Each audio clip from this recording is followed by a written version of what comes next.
What would you do if the most dangerous predator in the forest trusted only one creature on Earth? And that creature was a dog.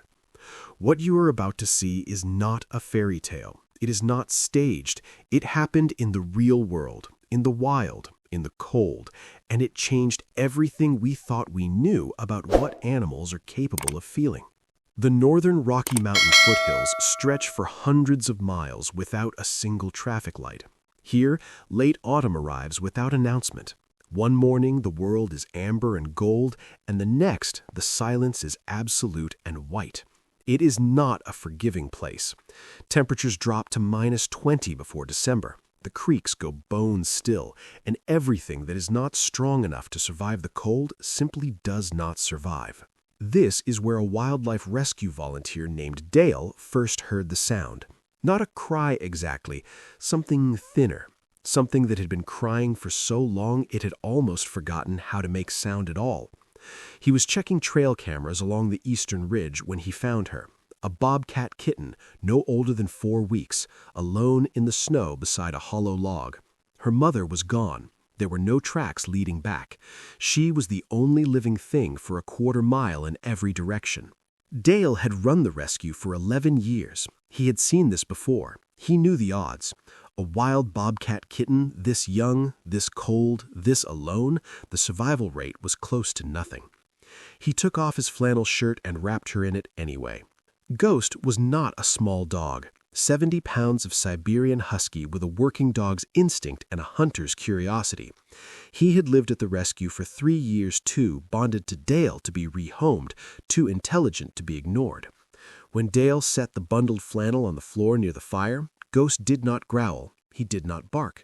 He walked over, slowly, deliberately, and lowered his nose to the tiny shape inside the cloth. Every person who has ever worked with wild animals will tell you the same thing. You cannot predict this moment. This is the moment that goes one of 2 ways, and there is nothing you can do about it. Dale stepped back. He held his breath, and Ghost lay down on the floor beside the bundle, curled his body into a loose half-circle, and stayed there. He stayed there all night. By morning, Rue had stopped shivering. Dale had expected to find her worse. Instead, she had wormed her way beneath Ghost's foreleg and slept against the warmth of his chest like she had always known it was there. Ghost had not moved. His water bowl was untouched, his food bowl untouched. He had simply stayed with her through the longest night, as if he understood that leaving was not an option. Over the following days, something quiet and extraordinary unfolded. Rue began to eat. Small amounts, warmed formula from a syringe, but only when Ghost was nearby. When Dale tried to feed her alone, she turned her face away. When Ghost padded over and lay beside the feeding station, she ate without hesitation. She had chosen her anchor. She had chosen him. Ghost did something that no training manual had ever prepared Dale for. He began to carry her, gently, carefully, the way a mother carries her young. And Rue never flinched. She went limp and trusting in his jaws, the way prey never does, because this was not prey. This was family. Months passed. Rue tripled in size, then doubled again. Her paws grew wide and heavy, her spotted coat deepening in pattern. She developed the quick sideways leap of a bobcat, launching herself at Ghost from the top of the wooden staircase with a precision that sent him sliding sideways across the hardwood. He always recovered. He always turned back to her with his tongue out and his tail going. They developed a language no human could fully translate. A specific trill Rue made only for Ghost, a low rumble in his chest that seemed to mean, "I see you, I know you, you are safe." They slept chest to back. They ate on the same schedule.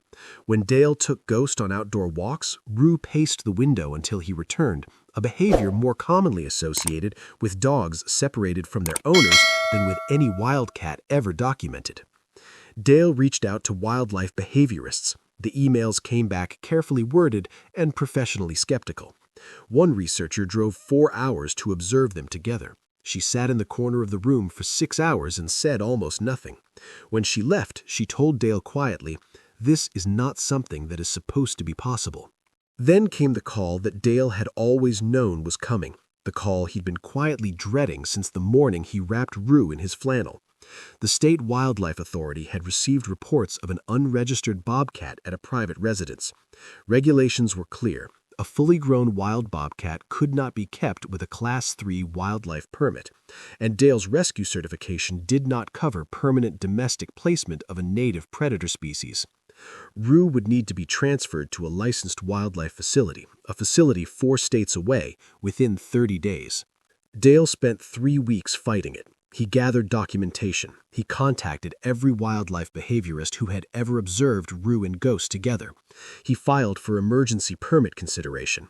He photographed and logged every interaction, the grooming, the sleeping patterns, the separation distress Rue exhibited whenever Ghost left the room. He submitted it all, and he waited. On the 28th day, with 2 days remaining, the permit board convened a special review session, the first time in the facility's history they had ever done so for a single animal case. The documentation Dale had submitted was described in the review notes as, and these are the board's exact words, unlike anything previously presented to this committee. The permit was granted. Full Class 3 authorization, permanent residential placement with documented behavioral dependency, a legal classification that had never been applied to a wild bobcat before. The board, in their official notes, cited the attachment bond as constituting a welfare concern that superseded standard relocation protocol. In plain language, separating them would cause measurable psychological harm. And for the first time in the history of that state's wildlife code, that was enough. Rue is 3 years old now. She has never been declawed, never been defanged, never been made smaller than she is. She hunts rabbits in the lower meadow and returns to Ghost every evening.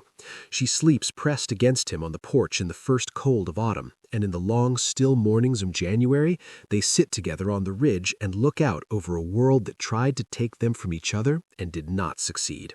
Some bonds are not supposed to be possible, and yet here they are, a wild thing and a gentle one, choosing each other every single day in a place cold enough for most things to give up. They did not give up. If this story moved you, if you believe animals are capable of more than we give them credit for, hit like and subscribe. We release new wildlife stories every week, and every single one is worth your time. Turn on notifications so you never miss one. We will see you in the next video.